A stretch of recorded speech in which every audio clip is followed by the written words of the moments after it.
magandang pag-usapan natin ngayon kasi may nagtatanong dito sa akin mga master. Yan, di siya nagpa-mention. Pero bago lahat, magbibigay muna ako ng disclaimer. Di pa ako professional na gitarista, nagtuturo lang po ko base sa alam ko, sa sarili kong research, experience. Nasa sa inyo na to kung susundin nyo o hindi yung mga tinuturo ko. Let's go! Napakaganda ng topic natin na itong mga master about sa ano ba ang maganda, masanay sa tabs or yung alam yung fret notes. Yan. Ito yung sagot ko dito mga master. Ang tabs natin mga master, nakalagay dyan more on number, computation, yan. So, sample, yung B, nakalagay dun sa tab natin is B12. So, pag sabing B12 is, ang tinutukoy nun is yung frets. Yan. Tandaan nyo yan mga master, sa mga tabs nakalagay B, yan. Ibig sabihin, yung string, ito, yung B string, yan, open. B12, so, ito yan, B12. Meron pa D7. So, pag sabing D7, is simply hanapin mo lang yung D string mo. Ito, yung number 4 natin na string. Yan, D. Then, 7, bibilang ka lang sa fret. 1, 2, 3, 4, 5, 6, 7. So, yan yung ating D7. Yan. Kumbaga, yung mga tabs is specific yan ang nilalagay dyan. Kumbaga, yan talaga yung standard. Yan. Kumbaga, kung anong nakalagay sa mga kanta. So, example na lang natin yung guitar tabs ng magbalik. So, meron siyang nakalagay doon. B5. Yan. At E7. So, meron siyang 5, 7. Then, 7 sa ating B string. Tapos, balik tayo sa 5. 7. Slide sa 9. Slide naman ulit tayo sa 7. Yan. Yan, kumbaga yung pagkasulat sa tab is talagang precise yan. Yan talaga mga master. Ngayon, pag masanay tayo dyan, ito, beginners. Hindi naman siya sinasabi na bawal. So, ito yung opinion ko dyan mga master. Hindi naman siya masama na masanay tayo sa tabs. Pero ito yun, wag tayong umasa lang doon lagi sa tabs. Yung parang nakikita lang natin, kumbaga nabivisualize natin na meron tayong na ginagayahan na tabs. So hanggang doon makaka-play tayo dahil may tabs. Kumbaga, gagawin na natin siyang kodigo, kumbaga ganun. Kumbaga, nag-aaral ka lagi na may kodigo. So pag wala yung kodigo, bibitawan ka, kumbaga hindi mo alam yung gagawin mo. Yan. Dahil hindi mo inaral, kinabisado yung mga frets. Yung fret notes, yan na tinatawag. Kasi umasa ka dun sa number method ng ating mga guitar tabs. Yan. Pero take note mga master, ito ay di ko sinasabing masama yan mga master kasi marami po ang mga pro guitarist na nagbabasa ng tabs.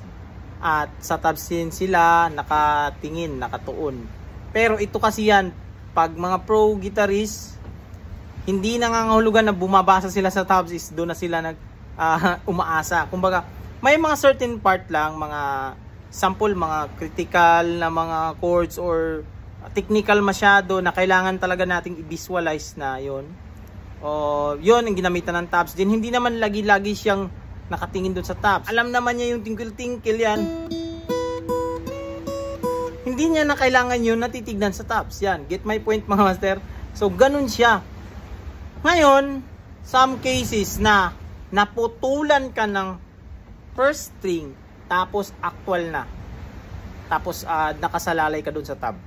Ito na yun, yung challenging. Pag yung nasanay ka na sa tab, o lagi mo nang tinitignan yung tab, so, wala na. Kumbaga, naputol yung first string ko. So, hindi ko na magagawa yung twinkle-twinkle na yan. Ganun na, di ba? Pero, dahil kabisado ko yung frets, hindi ko siya titignan na yung number method sa tabs. Titignan ko siya as D, D, A, A, B, B, A, G, G, F sharp, E, E, D. Dahil kabisado ko yung fretboard, so naputulan ako ng first string, kukunin ko siya dito yung aking D sa 7th fret ng aking G string. Yan, same lang yan sila. So, meron na akong string sa baba. Kasi dito, wala na, putol na. Yan, example lang, putol na yung string. So, gagawin ko na siya dito. Ang gagamitin ko yung nota. D, D, A, A, B, B, A, G, G, F sharp, E, E, D. Yan. Dahil alam ko yung nota, alam ko yung fretboard, papakinggan ko yung scale, yung mga tunog. So, yun yung kaibahan nila mga master. Hindi masama na bumase sa tab, pero wag lang tayong umasa talaga doon. Yan. Kasi mawawalan ka ng diskarte. Yan. Pag ganun ang mangyayari, putulan ka, siyempre di natin alam ang panahon or yung ating first string, di natin alam kung kailan yan mapipigtas. Paano na lang kaya pag naputulan ako tapos nag-intro ako ng Sweet Child of Mine? At biglang naputulan ng first string, wala na. Stop na ako magtugtog. Hindi.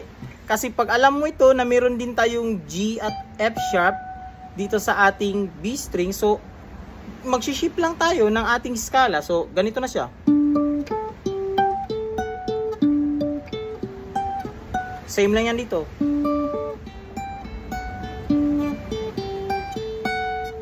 Pwede pa natin bababain.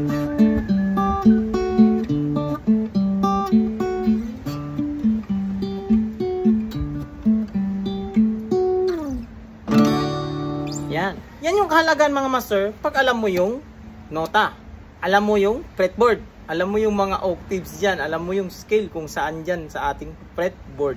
Yan. Yan yung paliwanag ko dyan mga master sa dalawa na dapat bang masa sa tabs or aralin mo talaga yung fretboard. Nota alam mo.